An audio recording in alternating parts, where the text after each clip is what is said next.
How should you trade the markets when the S&P keeps selling off? Week after week after week. Red days after red days. Panic, fear, tariff wars. How do you deal with it? I can assure you now, so many traders will lose their funding, their mindset, their emotions, their confidence. They will lose it all because they do not know how to navigate through difficult times. The rich get richer, the wealthy get wealthier, and I'm going to show that to you. And I'm going to give you some tools on how you can deal with these scenarios. Now, I've been trading for 17 years, so there's not much that I haven't seen. All different types of recessions, how they recover, how they respond, which time frame should you use when you get this type of panic. You need to know what tool to use in your toolbox. If you're someone who prides yourself on specializing in lower time frames, you will specialize in losing money, hands down. You will undo all of your funding. I can tell you this now, and you'll come back to this video and it will be, I told you so. I'm warning you ahead of time, because in these type of conditions, the market is different. Your technical analysis goes out the window. So you need to then think about things like positioning, higher time frames. It's like someone saying to you, right, I need to bang this nail in the wall with a hammer, but then someone hands you a paintbrush and say, here you go. You say, well, that's absolutely useless. No, it's not useless. It's just usable for a different environment. When I want to paint something, I use the paintbrush. But if I want to bang this nail into the wall, I need the hammer. And right now, it's the equivalent of you using the paintbrush to try to bang this nail into the wall, when really what you should be using is the hammer. But you don't understand that, because all you ever do is go into the lowest possible time frames and find a way to make money, when you should be taking a step back and understanding, right, in this type of condition, it is way better, safer, less risky for me to use the higher time frames. But which one? Let's discuss it. So we're going to start off with the S&P 500. This should be one of those moments that you vow to yourself, never again will you be in a position in which that you cannot take advantage. I remember when I first started trading, there's nothing new about this.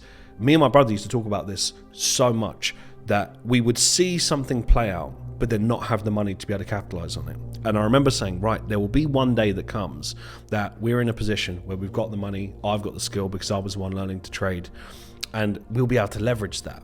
So we could understand from a psychological point of view, when the market has big sell-offs like this, it's just repositioning. If you think that, I know it's a little bit different because it's tariff wars, but if you don't think that people are using these areas to DCA, you're naive. Even if it goes lower, people are still doing it. And I want to show you, it's actually not that much different than what we've had before. So you should make a commitment like this now, that imagine, even if you can't take advantage of it right now, that's fine. You should learn for this to then think about, right, scale up your skill set, scale up your mindset, be in a position that if anything happens again or pullbacks happen, because we're going to study the difference in these pullbacks here, that you're going to be ready to capitalize. And that is how the rich get richer. All they are is just liquid. Like they don't know anything special than you. All they do is they see a big sell-off and say, oh, that's a huge little discount. I think I'll just move a couple 100,000 over there or a couple million over there. And then guess what? When the market recovers 10%, 15%, they're making 15% in a week, where people would be happy to make 15% in a whole year on large sums of money. But this is the difference. So let's study it. So if you actually look, I'm on the monthly time frame here. On the monthly time frame, and you're probably wondering already, okay, so which time frame should we use? And I'll get to that. But let's look at these ranges. So this is the pandemic right here. So we need to section this off. And you'll usually see the market create a big range before it creates an all-time high. And if we look at these highs, we look at these lows, we leave a slight gap on this one. But if you actually go into the lower time frames, it's not as much as a gap as you think, because if I just remove this line here and you see the expansion of this kind of 1, 2, 3, if you like, you see the expansion of that. Just draw this in roughly as we take up this low. There is your high. So technically we do retest it, but I like to go with the clear and obvious high, which is right here, and then this is the kind of consolidation in between. But notice how we're retesting the back end of something most of the time when we are going. Now look at the difference in pullback in these ones. You've got 1, 2, 3, 4, 5, 6, 7. So pretty much by the 7th week, we're already 50% retraced from the pandemic. Look at that. Now, at the time, how much panic and fear was there? What did people do in these areas when they start to see prices selling off? Huge discount, recover, and then look at that. Look at the difference from here to there. That's insane. You look at the pullbacks, there is not much of a difference in the pullback that we're having here. Like, even if you measure the pullback from here to here, right? And then you measure the pullback from this high to this low, and then you measure the pullback from this high to where we just got to, well, it's not that different, is it? So this is just a pullback. It's just because when you're seeing it in the moment and you see it as violent, all you remember is a pullback as the most recent, which is like that, slow, methodical, you know, sells off, discounted values, then the market rockets, creates a new all-time high. This one was very sharp. So I would understand if you don't have your mindset in check and you're emotionally all over the place, you will see this as the end of times, and then you wouldn't have benefited from that. But look how far we went since then. It's insane. So you have to understand, when you go to the monthly time frame, you will actually see it as, well, a lot of people have to believe that the market is over or the market is in extreme fear to be able to take advantage of that. And during those times, if you are too granular with the lower time frames, and I'll give you another tip, what you need to be doing right now, especially if you're someone who is a funded trader and you want to scale up on funding, you need to use more higher time frames, and the key time frame is really the 4 hour. Now I have a whole course, set H4 Mastery within Falcon, that teaches you how to do this and execute on it perfectly. And when you understand how to use H4 in conditions like this, it is exceptional because it drowns out a lot of the noise. But it's a heavier weighted time frame to still be able to benefit, because you can still get a decent stop size. Now there's another caveat to this. In this scenario, this is what I'd be doing if you're someone who is scaling up on funding. I would be a bit more aggressive with your take profit. Now I don't mean 1-to-1s or 2-to-1s. There's a time and a place for that if you are looking to, you know, get out of the market. However, aiming for these home runs is going to be useless to you right now, because the market is going to be very violent, up, down, like very quick. So you have to be more on the ball with your management. Otherwise, you're more likely to mismanage a trade, and then you'll sit there and think, well, I could have had another couple 100,000 in funding by now had I just been a bit more on the ball. So understand the environment that you're in, and this is why your emotions. You have to have good emotional control, even more in scenarios like this. So big difference in pullback, but most people just remember this really slow. So when they see this, they think, oh wow, that's really scary. But look, on the third month, where was we? 50% retraced. This doesn't look much different to me. Now I know we've got a whole month ahead of us versus where we were there, but we could literally be up here and then this candle is green, which would be insane when you think about it, because in the moment, all it was panic and fear. Now, I don't have a crystal ball, but what I do know is every single time we create a new all-time high, we do get a lot of fear beforehand. Is this the fear? I mean, who knows? All you need to know is your goal is not to predict the market. Your goal is to understand where the value is, but your goal, absolutely non-negotiable, every single strategy on the planet should know, when it's chaos like this, what tools in my toolbox should I be using? And the toolbox that you should be using, in my opinion, well, management being one of them, more aggressive with management and the appropriate time frames, because you don't want to go into this like unnecessary drawdown just for the sake of it. Now, I actually covered this yesterday on my Instagram. I've done an Instagram live and I was talking about this exact thing, that if the candle closes like this with a wick, that's absolutely fine. And even though it looks like not the nicest of candle shapes, it's not like a pin bar or a solid rejection, it's likely going to see a wick fill, which is what we're seeing right here now on the 4 hour time frame. Now we need to hold this, but I'm not too bothered about the indecision there. I'm not too bothered about the gap there. We've filled a lot of that.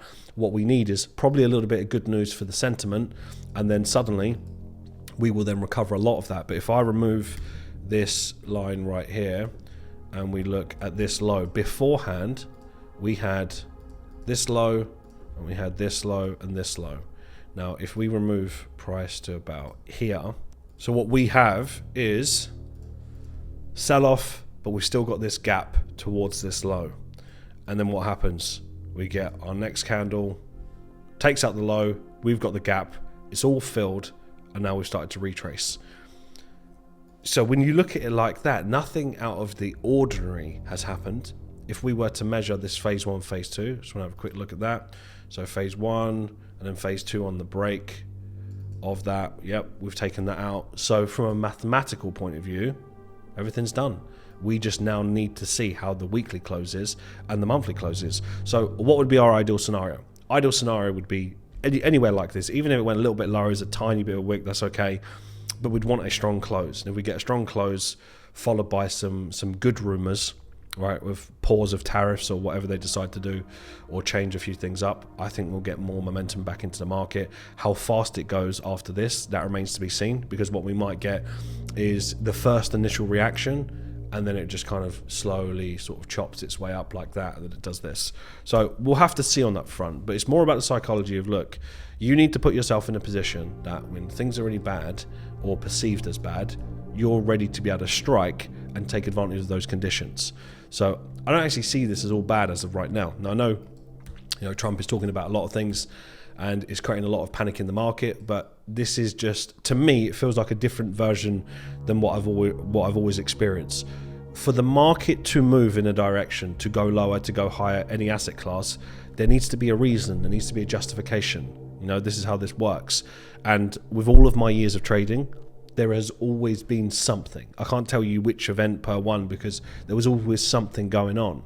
So this doesn't feel any different. It's just panic and fear. It's the psychology of the market. You have to learn to live with it. And when you learn to live with it, you can make a lot of money from it.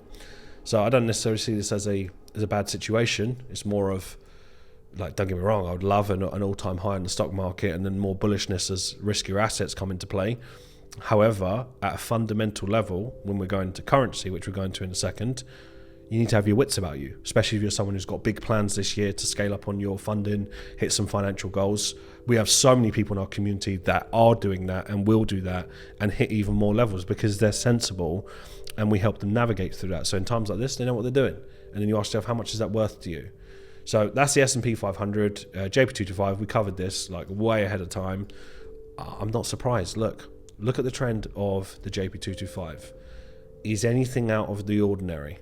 Right, you get your pullback right here, eventually we come and test the area, we create a larger continuation, and then you've got your high, retest that area, larger continuation, we create another one, price goes up, comes back down, wick fill, and we're wick filling right on that base. Now, this is not the nicest of price action, especially all that volatility that you can see there on the weekly, but it is a full-on weekly candle. It wasn't just like a flash crash, if you like.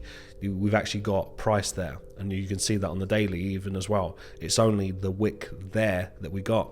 So this is an appropriate range, and as you can see, loads of gaps to fill at the highs. That is the strange bit of market behavior as a whole. But even if you look at it, all the consolidation that we had there, what do? We break, we retest the area, and we go. And now we've tapped this area. You don't think that's an incredible area of value for the stock market, where the JP225? Of course it is. And we're seeing the same behavior. So approach it with caution, know which time frame to use. But a lot of the times the market does recover. We will just wait and see whether is this a big recovery and then we go on to another all-time high. We will see. More often than not, you usually see stuff like this do that, stuff like this do that. Maybe we get in a scenario in which that we do go back up, but we might test the high, but we won't necessarily go on a big run like this. We might just kind of trickle around like that and then slowly make our way sideways and down. We will see. This is going to be dependent on a lot of things with the bigger picture. Pound dollar, this was just a quick one I wanted to show you. So I took a trade on pound dollar last week. Lovely trade, which was up here, right? In this area, this was a brilliant trade. There was a missed trade within here as well, but these are lovely environments. But look, this is what I talk about when the market isn't always the same. Look, sideways, choppy market, as you can see right here. Choppy market. Fine, you can still make money in here. There's still strategies that make money in here. We can still make money in these strategies. However, value areas, continuations, bang, like this is when you can milk the market in these runs.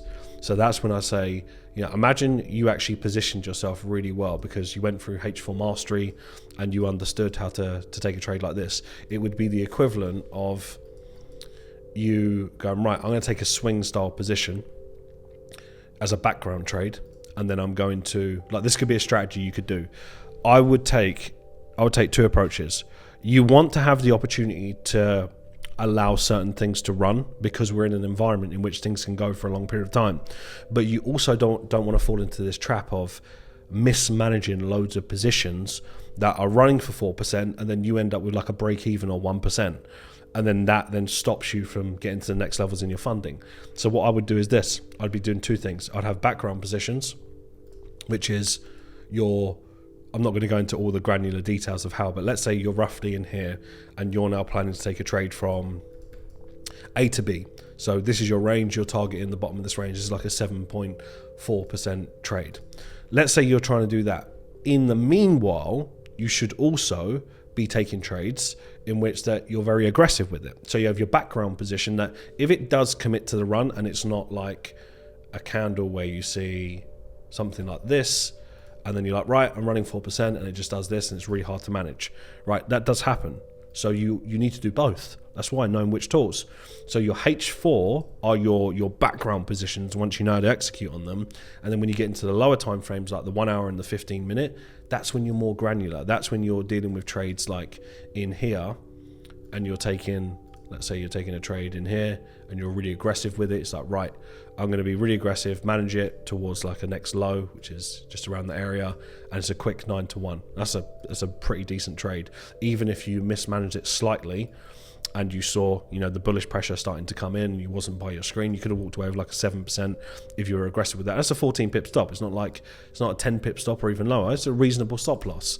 So you see how then you don't hold out for the big trade in that one. It's more of like an in and out.